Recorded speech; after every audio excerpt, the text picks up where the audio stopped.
1540년 혹은 1541년 독일 남서부의 조용하고 아담한 도시 슈타우펜 임브라이스가우. 슈바르츠발트의 기슭에 자리 잡은 이 평화로운 마을에서 예측 불가능한 폭발음과 함께 한 남자가 흔적도 없이 사라지는 충격적인 사건이 발생했습니다. 그의 이름은 요한 게오르크 파우스트. 그는 단순한 학자가 아니었습니다. 연금술사이자 숙련된 점성술사, 신비로운 마술사이자 미래를 예언하는 자로 알려진 그는 당시 사회에서 독특한 위치를 차지하고 있었습니다. 동시대 사람들은 그를 모든 학문을 안다고 떠벌리는 방랑자 또는 자칭 철학 박사이자 의사이자 연금술사이자 마법사이자 점성술사라고 불렀습니다. 그의 명성은 긍정적인 측면과 부정적인 측면 모두에서 매우 두드러졌습니다. 그리고 그의 마지막은 매우 비극적이었습니다. 그는 연금술 실험 도중 발생한 의문의 폭발로 사망한 인물로 역사적 기록에 분명하게 남아 있습니다. 그러나 단순한 사고사로 치부하기에는 너무나 기이한 정황들이 그의 죽음을 둘러싸고 있었습니다. 문제는 그의 사망 원인 그 자체보다 그의 시신 상태에 있었습니다. 명백히 단순한 사고였음에도 불구하고 그의 참혹한 시신은 목격한 사람들로 하여금 깊은 충격과 공포에 휩싸이게 했고 결국 침묵하게 만들었습니다. 당시 기록에 남은 표현은 단 하나. 시신이 심하게 훼손되어 있었다. 이 짧고 간결한 문장은 당시 사람들이 느꼈을 경악과 혼란을 고스란히 담고 있습니다. 얼마나 심하게 훼손되었는지는 아무도 구체적으로 적지 못했습니다.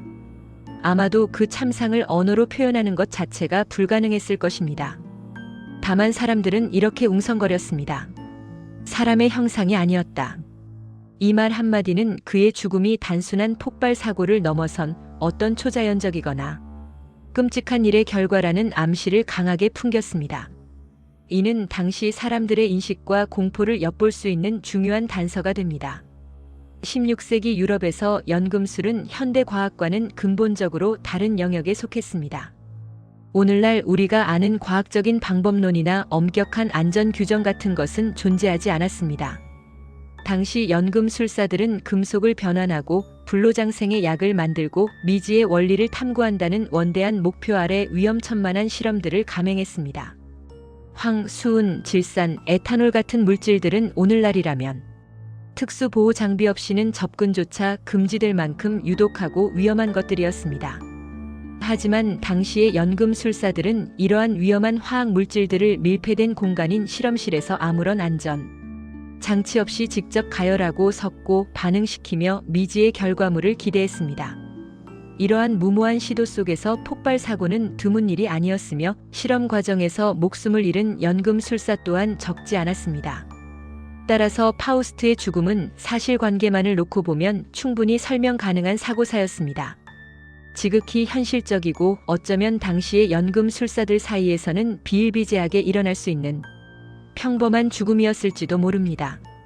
그러나 파우스트는 하필이면 가장 오해받기 쉬운, 가장 논란의 중심에 서기 쉬운 인물이었습니다. 그의 독특한 삶의 방식과 자기 홍보는 그의 죽음을 둘러싼 미스터리를 더욱 증폭시키는 계기가 되었습니다. 파우스트는 도시와 도시를 떠돌며 스스로를 특별한 존재로 소개했습니다.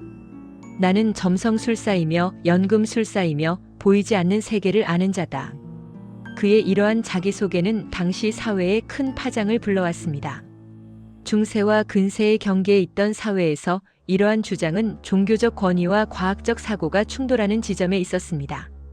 교회는 그의 주장을 신성 모독으로 간주하며 그를 이단자라 불렀고 몇몇 경건한 도시에서는 주민들의 불안감을 이유로 그를 추방하기까지 했습니다.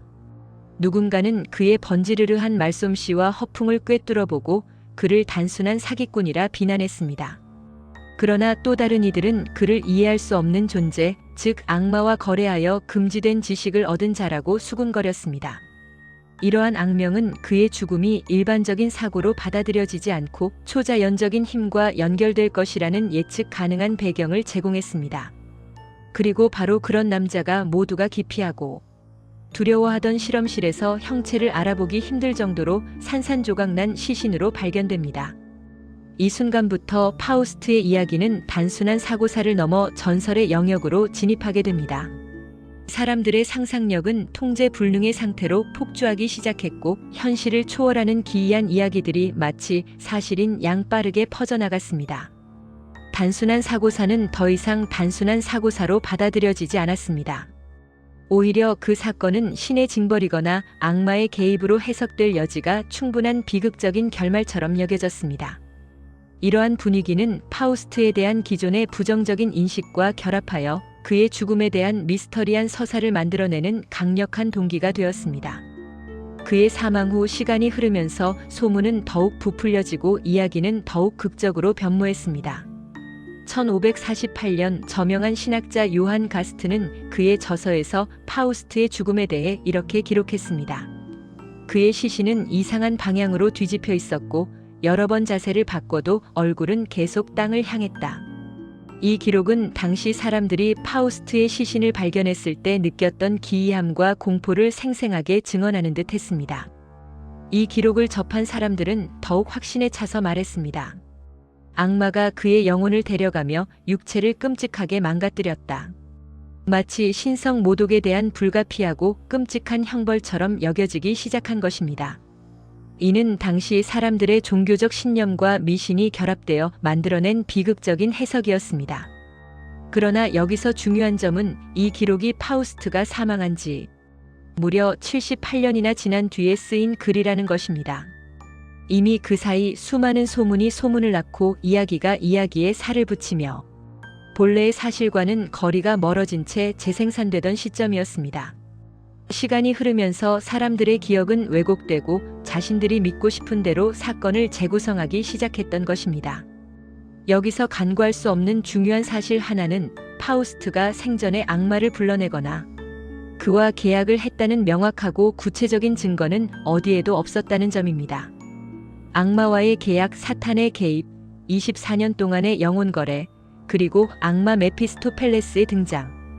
이 모든 극적인 이야기들은 그가 죽은 뒤에 사람들의 입을 통해 만들어진 전설에 불과했습니다. 그의 사망 원인에 대한 합리적인 설명을 찾지 못하고 그의 기이한 행적에 대한 불안감을 해소하려던 당시 사람들의 상상력이 만들어낸 허구였습니다. 파우스트는 단순히 위험한 연금술 실험을 하다가 비극적인 죽음을 맞이한 한 인간이었을 뿐입니다. 그의 삶은 도전적이었고 그의 죽음은 불행한 사고였지만 그것이 악마의 저주나 신의 형벌이었다는 증거는 어디에도 존재하지 않았습니다. 결국 파우스트의 죽음은 몇 가지 핵심적인 요소들이 복합적으로 작용하여 하나의 거대한 전설로 발전하게 됩니다. 첫째, 당시 사람들에게는 이해하기 어려웠던 연금술 폭발이라는 과학적 사고.